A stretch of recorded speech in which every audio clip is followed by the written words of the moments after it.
अध्यक्ष महोदय, मी राज्यपालांच्या अभिभाषणावर बोलण्यासाठी उभा आहे।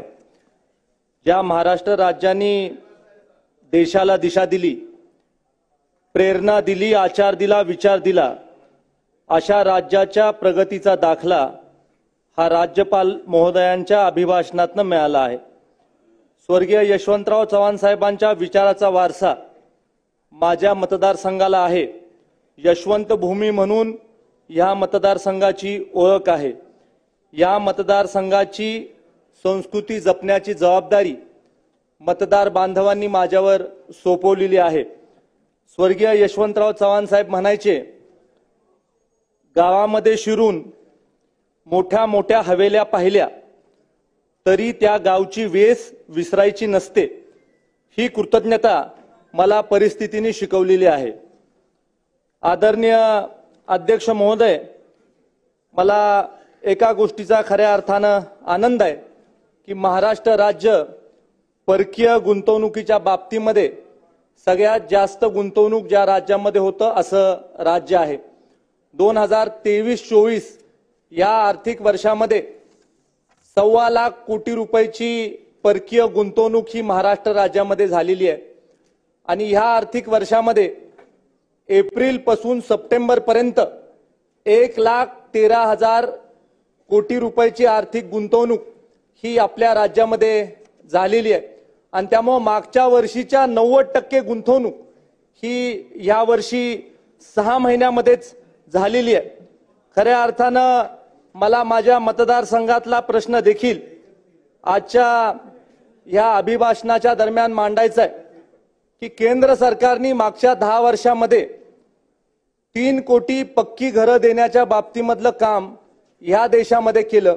आणि केंद्र सरकारचं आता धोरण आहे की या 2024 पासून 29 पर्यंतच्या 5 वर्षामध्ये आणखीन 3 कोटी घरं ही केंद्र सरकार आपल्या देशामध्ये देणार आहे। आणि त्यामुळे राज्यामध्ये देखील मोठ्या प्रमाणावर पक्की घरं करण्याचं काम चालू आहे। 2014 पासून आतापर्यंत प्रधानमंत्री आवास योजना ग्रामीण या अंतर्गत 19,55,548 घरकुलांना मंजुरी मिळालेली आहे। आणि त्यापैकी 12,63,000 घरकुलांचं बांधकाम पूर्ण झालेलं आहे। त्याचबरोबर प्रधानमंत्री आवास योजना शहरी राबवत असताना या योजनेअंतर्गत 3,82,200 घरांचं बांधकाम हे प्रगतीपथावर आहे। आणि त्याच्यासाठी केंद्र सरकारने 4150 कोटी रुपये दिलेले आहेत। राज्य सरकारने 4475 कोटी रुपये खर्च केलेले आहे। माझ्या मतदारसंघामध्ये पाटण कॉलनीमध्ये 50 वर्षापासून जे लोक राहतात त्यांना पक्की राहण्याची घरं नाही आहेत। आणि ज्या जमिनीवर त्यांची झोपडपट्टी आहे त्या जमिनीची लँड यूज परमिशन चेंज करण्याच्या बाबतीमधला प्रस्ताव आम्ही आदरणीय मुख्यमंत्री देवेंद्रजी फडणवीस साहेबांजवळ दिलेला आहे। त्याच्यावर निश्चित स्वरूपी येणाऱ्या काळामध्ये त्यांच्या माध्यमातून सगळी कारवाई उचित होईल। आणि त्यामुळे लँड यूज परमिशन चेंज झाल्यानंतर निश्चित स्वरूपी पक्की राहण्याची घरं पाटण कॉलनीचा परिसर असेल, आमच्या कराडच्या छत्रपती शिवाजी महाराज स्टेडियमच्या जवळचा परिसर असेल किंवा मलकापूरचा परिसर असेल, या सगळ्या परिसरामध्ये पक्की राहण्याची घरं ही देण्याचं काम निश्चित स्वरूपी येणाऱ्या काळामध्ये होईल। अध्यक्ष महोदय, परकीय गुंतवणूक जशी मोठ्या प्रमाणावर आपल्या राज्यात होते तशी देशामधली गुंतवणूक देखील आपल्या राज्यामध्ये मोठ्या प्रमाणावर होते।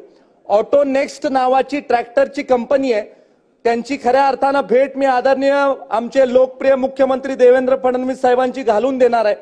आणि त्यांनी एक प्रस्ताव ठेवलेला आहे की कराडला जर का MIDC मध्ये आम्हाला जागा उपलब्ध झाली तर जवळजवळ 1300 मुलांच्या हाताला काम मिळेल इतका मोठा उद्योग हा कराडमध्ये उभा होऊ शकतो। आणि मोठी गुंतवणूक देखील कराडमध्ये होऊ शकते। आमच्या MIDC मध्ये पुरेशी जागा उपलब्ध आहे का याचं अवलोकन केल्यानंतर एखादी मिनी MIDC देखील या प्रकल्पासाठी आपल्याला करता येते का याचा देखील प्रयत्न हा येणाऱ्या काळामध्ये करण्याच्या बाबतीमधला आमचा सगळ्यांचा मानस आहे। आज आपण मला इथं बोलण्याची संधी दिली याच्याबद्दल आपले मनापासून आभार मानतो।